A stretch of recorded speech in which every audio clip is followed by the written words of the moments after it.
요한일서 5장 13절에서 21절까지 말씀입니다. 내가 하나님의 아들의 이름을 믿는 너희에게 이것을 쓰는 것은 너희로 하여금 너희에게 영생이 있음을 알게 하려 함이라. 그를 향하여 우리가 가진 바 담대한 것이 이것이니 그의 뜻대로 무엇을 구하면 들으심이라. 우리가 무엇이든지 구하는 바를 들으시는 줄을 안즉 우리가 그에게 구한 그것을 얻은 줄을 또한 아느니라. 또 아는 것은 하나님의 아들이 이르러 우리에게 지각을 주사 우리로 참된 자를 알게 하신 것과 또한 우리가 참된 자 곧 그의 아들 예수 그리스도 안에 있는 것이니 그는 참 하나님이시요 영생이시라. 사도 요한이, 사랑의 사도 요한이 계속해서 건면해주는 말씀입니다.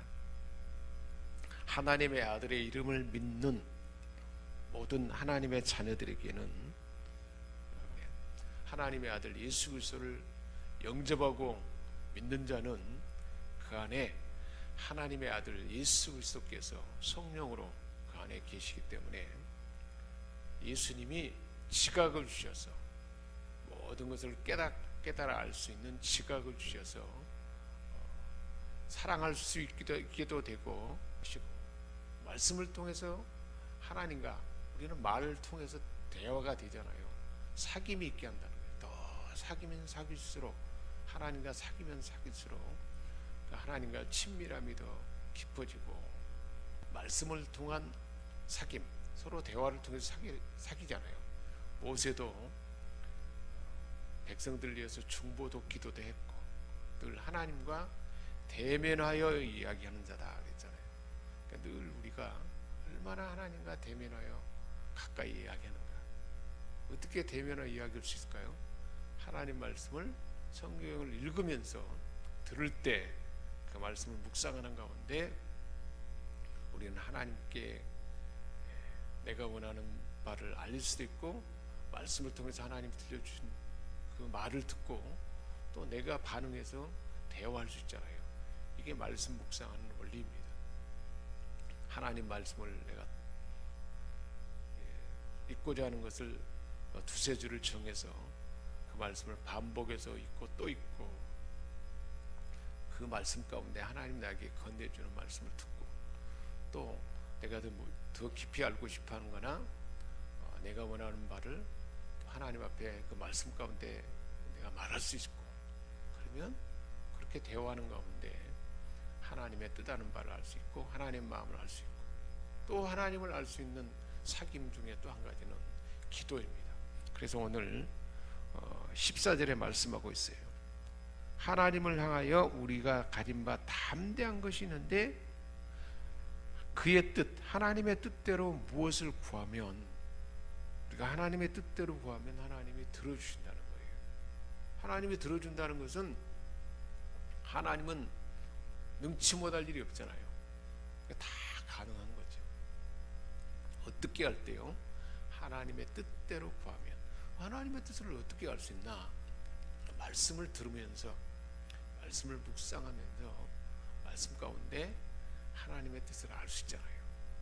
그래서 하나님의 뜻을 아는 것은 말씀, 그리고 하나님과 사귐 가운데 하나님의 뜻을 알게 되고, 그 뜻을 알면 그의 뜻하는 바대로 하나님은 나를 통해서 이 세상에 하나님이 하시고자 하는 일을 하고자 우리에게 그 뜻을 알려준다는 거예요. 그러면 그 뜻대로 그것을 행할 수 있도록, 나를 통해서 이루고자 하는 것을 이룰 수 있도록 하나님 앞에 기도하면, 구하면 하나님이 들으신다는 거예요. 우리가 무엇이든지 구하는 바를, 이 무엇이든지는 뭘까요? 무엇이든지 그냥 구하면 되는 것이 아니고 하나님의 뜻대로, 나를 향한 하나님의 뜻대로 무엇이든지 우리가 구하는 바를 하나님은 들으시기 때문에, 또한 우리가 구한 그것을 얻은 줄을 또한 아느니라. 얼마나 참 우리 안에 담대함을 주는 건가요? 그래서 많은 그리스도인들이 하나님과 이 친밀한 사귐의 삶을 갖지 않은 거예요. 새벽에, 왜 새벽이 좋을까요? 새벽마다 하나님 말씀을 우리는 사귐 말씀 가운데 하나님의 뜻을, 하나님이 건네는 음성을 듣고, 그리고 내가 거기에 반응해서 대화하고, 그래서 이 서로 대화하는 사귐이 있게 되는 것이고, 그래서 뜻을 알게 되면 그 뜻을 따라 하나님 앞에 기도하는 거죠. 우리는 일상적으로 기도가 늘 반복된 내용만 기도하게 되는데, 반복된 내용만 기도하지 않는 방법은 뭘까요? 그날 그 새벽에 주신 말씀, 내게 주신 말씀을 바탕으로 그 말씀을 근거로 하나님 앞에, 그 말씀이 나에게 하나님 뜻을 알려주면 그 뜻대로 그 뜻이 이루어지도록, 그 뜻을 위해서 내가 해야 할 일이 무엇인지를 하나님 말씀 가운데 지각을 통해서 알게 되고, 그 뜻대로 기도하는 것이죠. 그럴 때 그의 뜻을 알고 그의 뜻대로 구한 것은 다 받게 되니까 얼마나 참 대단한 거예요. 하나님이 우리에게 알리는 뜻이 뭔가요? 16절에 보니까 누구든지 형제가 사망에 이르지 않은 죄에 범하는 것을 보거든 구하라. 사망에 이르지 아니하는 죄가 있을 때 형제를 위해서 중보하며 기도하면 하나님이 들어준다는 거예요. 사망에 이르지 않는 죄를 위해서 중보하며 기도하는 것은 하나님이 그것을 기뻐하는 것이라, 그 일을 이루고자 하는 것이지, 그 뜻이잖아요. 우리 주변에 사망에 이르게 하지 않는 죄를 지은 자들, 형제나 친족, 또한 친족이나 가까운 내가 아는 친구나 어떤 사람이든지 죄에 빠진 사람들을 위해서 우리가 중보하며 기도하면 하나님이 들어주신다는 거예요. 사망에 이르게 하는 죄는 뭔가, 이처럼 영지주의자들이 자기들만 영적 지식이 있어서 구원에 이른다, 이런 사람들은 죄를 지어도 괜찮다는 거예요. 그러니까 영지주의의 형태가 지금 오늘날 구원파예요. 구원파. 지식으로, 하나님을 아는 지식으로 그 사람들은 구원받는다는 거예요. 그래서 죄를 지어도 괜찮다는 거예요. 이미 구원받았기 때문에. 그게 바로 영지주의자고, 지금 구원파가 이단의 모습이 바로 그런 것입니다. 이런 아주 제일 하나님이 용서도 하지 않는 것이 뭐냐면 성령을 희망하는 죄고, 사람이 구원에 이르게 하는데 그것을 방해하는 죄는 사함을 받을 수가 없다는 거예요. 그러니까 그것은 중보기도도 할 수가 없는데, 그렇지 않냐는 모든 죄는 우리가 중보하며 기도할 때 그 사람의 죄가 용서받는다는 거예요. 죄가 용서받는다는 건 무슨 의미일까요? 그 죄가 사함을 받는다는 것은 다른 방법이 없어요. 하나님의 아들 예수 그리스도를 믿지 않고는 용서받을 수가 없어요.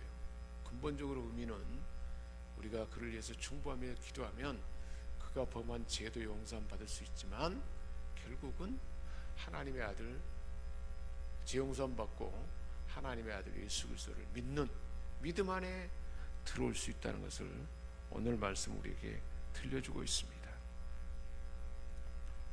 17절에 모든 불의가 죄로 돼 사망에 이르지 아니하게 하는 죄도 있다.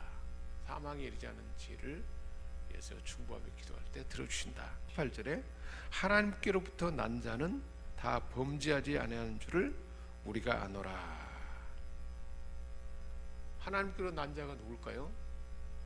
예수를 구주로 믿는 자는 다 하나님께로 난 자입니다. 하나님께로서 나신 그 하나님의 아들 예수님이 하나님께로 난 예수를 구주로 믿는 자들을 지켜주신다. 그래서 악한 자가 그를 만지지도 못한, 사단 마귀가 침범을 못한다는 거예요. 계속 유혹하고 막 미혹하지만 만지지도 못하도록 되어 있다는 거예요. 그만큼 대단한 권세가 있어요. 또 19절에 또 아는 것은 우리는 하나님께 속하고 온 세상은 악한 자 안에 처한 것이다. 또 20절에 또 아는 것은 하나님의 아들이 이르러 우리에게 지각을 주사, 예수를 구주로 믿는 순간 예수님의 생명이 우리 안에 들어오고 보혜사 성령으로 우리 안에 계셔서 우리로 하여금 지각을 열어준다는 거예요. 깨닫게 하는 지각을 열어주셔서 성경을 읽으면 이해할 수가 있는 거예요. 아무리 학문적으로 박사이고 철학자이고 그런다 하더라도 예수 그리스도의 생명이 없는 사람들은 성경을 읽어도 제대로 이해할 수가 없는 거예요. 지각이 열려져 있기 때문에, 열려져 있지 않기 때문에 알 수가 없는 거예요. 눈뜬 소경과 같아서 하나님의 영적인 그 말씀을 볼 수가 없는 거예요. 제대로 볼 수가 없는 거예요. 그런데 우리가 멀리해야 할 것이 있는데 21절에 너희 자신을 지켜 우상에게서 멀리하라. 우상은 하나님보다 더 우선으로 섬기는 것이 우상이에요. 내가 가장 우선으로 여기는 게 무엇인가? 그것이 있다면 하나님 외에 더 우선으로 섬기는 것이 있다. 가족도 그것도 우상이 될 수가 있는 것이고, 돈도 우상이 될 수가 있는 것이고, 건강도 하나님보다 더 우선이다. 그런 다음에 그 우상이 될 수가 있는 것이고, 모든 것, 세상의 어떤 것도 하나님보다 우선이 될 수가 없다. 하나님 가장 우선. 그것이 바로 그런 삶을 계속 지키도록 해야 이처럼 하나님과의 사귐이 있고, 이런 죄에 빠지면 어떻게 될까요? 죄가 우리를 하나님과 가려서 제대로 삼을 수가 없다는 거예요. 그래서 오늘 말씀은 하나님과의 사귐이 우리에게 얼마나 중요한가. 그 사귐은 하나님의 말씀이고, 말씀을 통해서 하나님의 뜻을 알고 하나님 앞에 기도함으로 구한 것은 다 얻게 되니까, 사귐 가운데 우리 하나님을 만나서 우리가 요청하는 것은 다 받아내니까 더 하나님을 알게 되고 더 감사와 기쁨이 충만하게 되고, 그러니까 지각이 더 열려지고 세상 사람들 이해하는 폭도 넓어지고, 마귀에게 속해 있기 때문에, 악한 자에게 속해 있기 때문에 우리가 이해 못할 일이 있다 할지라도 그것을 다 알게 되고 알아차리게 하고 포용하게 되고, 그래서 그 사람들을 다